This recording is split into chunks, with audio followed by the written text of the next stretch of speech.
ओम शांति। यह बाबा की सेवा के लिए नया चैनल चालू किया है। इस चैनल को सब्सक्राइब करें। ओम शांति। ओम शांति। आज दिनांक 17 मार्च 2022 बाबा ने महावाक्य में हम बच्चों को जो वरदान दिया, वरदान का मनन कर उसका स्वरूप बनेंगे। बाबा वरदान में बोले, नथिंग न्यू की युक्ति द्वारा हर परिस्थिति में मोक्ष की स्थिति का अनुभव करने वाले सदा अचल अडोल भाव। आज बाबा हम बच्चों को सदा अचल अडोल भाव का वरदान दे रहे हैं। वरदान में बाबा कह रहे हैं, नथिंग न्यू की युक्ति द्वारा हर परिस्थिति में मोज की स्थिति का अनुभव करने वाले सदा अचल अडोल भाव। डिटेल में बाबा बोले, ब्राह्मण अर्थात सदा मोज की स्थिति में रहने वाले। दिल में सदा स्वतः यही गीत बजता रहे, वाह बाबा और वाह मेरा भाग्य। दुनिया की किसी भी हलचल वाली परिस्थिति में आश्चर्य नहीं, फुल स्टॉप।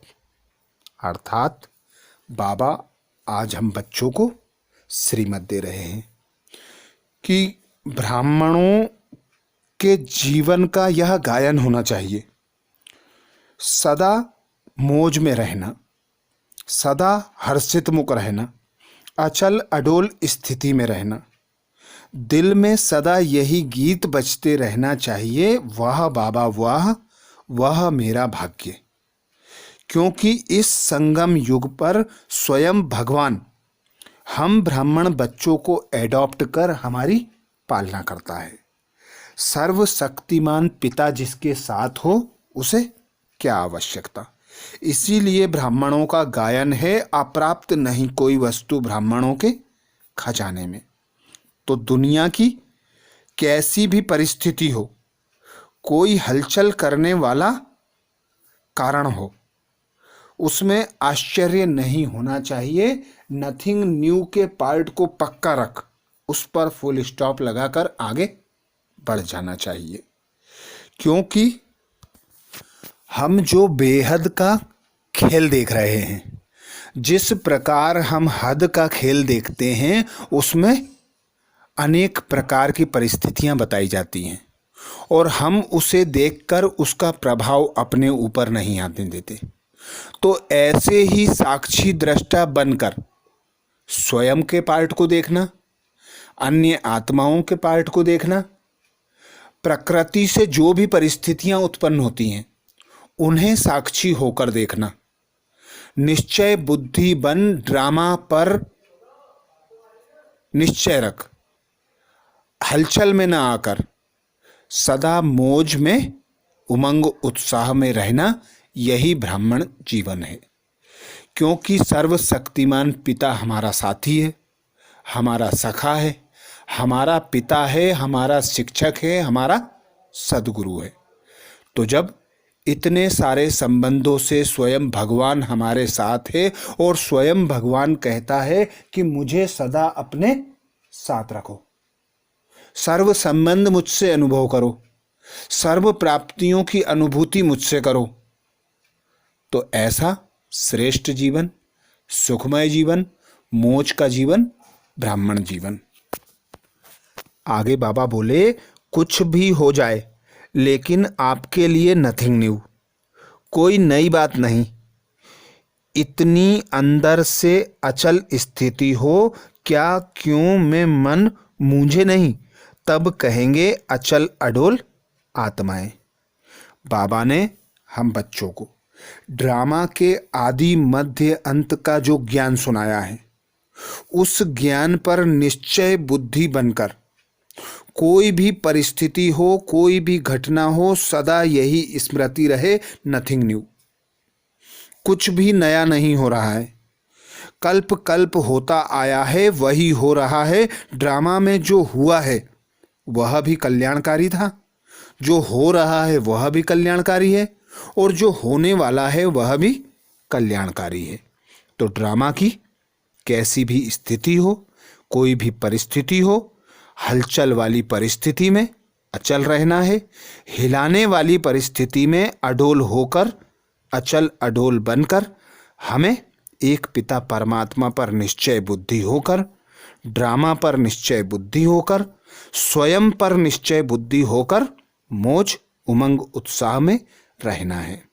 जैसा कि भक्ति मार्ग में हम देखते थे, अंगद एक बल एक भरोसे के आधार पर रावण की सारी सभा को ललकार देता है और कोई भी उसका पैर हिला नहीं पाता।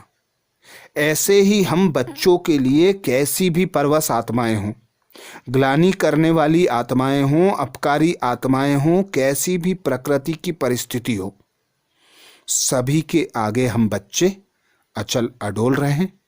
हम उस पिता निराकार परमात्मा को साथी सहयोगी बनाकर साथ रखें। उस पिता परमात्मा की प्राप्तियों को स्मृति में रख उमंग उत्साह में रहें। यही अचल अडोल आत्माओं की विशेषता बाबा बताते कि वे क्या क्यों कैसे के क्वेश्चन में नहीं मूंझते, सदा अचल अडोल रहकर मौज की स्थिति में रहते हैं। स्लोगन में बाबा बोले, वृत्ति में शुभ भावना हो, शुभ कामना हो तो शुभ वाइब्रेशन फैलते रहेंगे। वृत्ति में शुभ भावना हो, शुभ कामना हो तो शुभ वाइब्रेशन फैलते रहेंगे। जैसा कि बाबा ने हमें ज्ञान दिया है, सर्वप्रथम वृत्ति से व्रत बनता है, फिर संकल्प, फिर बोल, फिर कर्म। तो ऐसे ही वृत्ति से हमारी जो वृत्ति चलती है, वृत्ति शुभ होगी तो शुभ वाइब्रेशन हमारे द्वारा वायुमंडल में फैलेंगे। तो यही हम बच्चों की कर्म है, यही हम बच्चों को बाबा की श्रीमत है कि शुभ भावना शुभ कामना की वृत्ति सारे वायुमंडल में फैलाना है। आज बाबा ने महावाक्य में हम बच्चों को जो सार सुनाया, सार का मनन करेंगे। बाबा बोले, मीठे बच्चे, तुम्हें भक्ति की रोचक बातों के बजाय रूहानी बातें सबको सुनानी है। रावण राज्य से मुक्त करने की सेवा करनी है। तुम्हें भक्ति की रोचक बातों के बजाय रूहानी बातें सुनानी है। रावण राज्य से मुक्त करने के लिए सेवा करनी है। प्रश्न किया बाबा ने, सेवा में सफलता प्राप्त करने के लिए मुख्य कौन सा गुण चाहिए? सेवा में सफलता प्राप्त करने के लिए मुख्य कौन सा गुण चाहिए? उत्तर में बाबा बोले, निरहंकारिता। निरहंकारिता का गुण महावीर के लिए भी दिखाते हैं। जहाँ भी सत्संग होता था वहाँ जुत्तियों में जाकर बैठता था, क्योंकि उसमें देह अभिमान नहीं था, परंतु इसमें बहादुरी चाहिए। तुम कोई भी ड्रेस पहनकर उन सत्संगों में जाकर सुन सकते हो, गुप्त वेश में जाकर उनकी सेवा कर सकते हो। गीत सुनाया बाबा ने, ओम नमो शिवाय। आज बाबा ने धारणा में जो मुख्य पॉइंट बताए, पहला पॉइंट बाबा बोले, सभी भक्ति रूपी सीताओं को रावण की कैद से छुड़ाना है। सेकंड में मुक्ति जीवन मुक्ति की राह दिखानी है। पहला पॉइंट, सभी भक्ति रूपी सीताओं को रावण की कैद से छुड़ाना है। सेकंड में मुक्ति जीवन मुक्ति की राह दिखानी है। दूसरा पॉइंट बाबा बोले, बाप और वर्षे को याद करना है। देह अभिमान छोड़ महावीर बन सबकी सेवा करनी है। विचार सागर मंथन कर सेवा की नई नई युक्तियां निकालना है। बाप और वर्षे को याद करना है।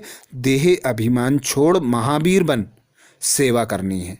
विचार सागर मंथन कर नई नई युक्तियां निकालनी है। आज बाबा ने महावाक्य में दादियों की डायरी से अनमोल रत्न हम बच्चों के लिए दिए, जिसमें से पहला, अब तुम्हें देवी गुण धारण करनी है। धैर्यवत गुण की धारणा भी निश्चय से होती है और साक्षीपन की अवस्था में खुशी है। साक्षीपन की अवस्था में ही खुशी है। इस धारणा से ही परमात्मा आपे ही 1000 कदम आगे प्रख्यात होता है। बाबा कहता है कि तुम सूक्ष्म में 2 कदम नजदीक आओ तो मैं स्थूल में अनेक कदम उठाकर सामने आऊंगा। ज्ञान ही है स्व लक्षण में स्थित रहने का। स्व में स्थित रहने से ही परमात्मा स्वयं आगे आएगा। बाबा के यह महावाक्य याद कर दो। जितना देवीय गुण धारण करेंगे उतना ही 1-2 को सुख देने के निमित्त बनेंगे। आज देना कल मिलना है। आज सर्वेंट बन देंगे तो कल मालिक बन राज्य करेंगे। अभी तो वर्ल्ड गवर्नमेंट हो ना। दूसरा पॉइंट, हर एक स्वस्वरूप में स्थित हो। अपने रथ अर्थात शरीर को चलाते चलो। जैसे कि इस रथ में मैं बिठाती हूँ, मैं खिलाती हूँ, मैं सुलाती हूँ, मैं मुख से बात कराती हूँ। अगर मैं मुख से किसको दुख देती हूँ तो जैसे अपने ही स्वस्वरूप की इंसल्ट करती हूँ। तो फिर स्व संपूर्ण आत्मा कहती है कि हे जीव आत्मा, तेरे पर अफसोस है। ऐसे इंसान अथवा प्राणी में मैं शुद्ध आत्मा प्रवेश नहीं हूँ। स्व शुद्ध आत्मा जिस जगह है उस जगह पर अफसोस नहीं है, क्योंकि वह कभी भी किसको दुख नहीं दे सकता। स्व शुद्ध आत्मा को सुख रूप है। स्व शुद्ध आत्मा तो सुख रूप है और ऐसा स्व निश्चय बुद्धि तो सदैव सुख पहुँचता है। वह साक्षात मेरा स्वरूप है।